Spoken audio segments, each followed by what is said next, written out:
I would think he's one. But here's what's going on. Like, I don't. First of all, let's just take a step back and let's accept the possibility that an animated series does not mean that there's a door closed to a live action series. It doesn't necessarily have to work against that concept. An animated series could work in tandem, the same way it does with Clone Wars, where we actually now get a whole new franchise with the characters that came out of almost nowhere because they were introduced to us in an animated format. I'm not saying that I wouldn't love to see these characters also in a live action. I'm just saying sometimes there may be a process that may involve some additional content that could lead up to growing the excitement for the fandom of these characters. Right now, this show is kicking, and we love Corliss, and I want to see him do more. I'm going to just say one thing. I think Clone Wars is an exception. Right. I don't think that's a common thing that you see where things come out and develop in animated form and are viewed as good as it is. And even still, as much as we love Clone Wars, it's not mainstream. Right. This is isolated to the Star Wars fandom. And that's where Dave Filoni got his fame. And if you ask someone, the layman, who Dave Filoni is, they never heard the name. You ask them who George Lucas is. Oh, he's the guy who made Star Wars. This is not on the same level. Animation is not up there with live action. I could argue that till my face is blue. I'm not arguing against that.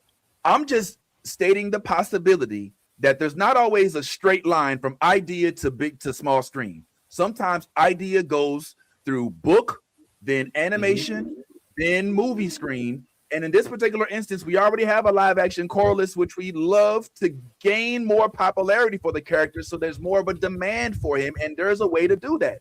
The same way they did with Prey. And they gave us, with Predator. And they gave us the, what was it called? The Killer of Killers. The Killer of Killers. Like, just because you turn something into an animated something doesn't necessarily mean it has to be a regression from that franchise. And I'm just saying that before we shut the door to a potential for an animated series starring Corliss, let's also think about the potential that it could increase visibility for this one character alone. And yes, it would be nice to have that character go directly into live action, which I'm all for.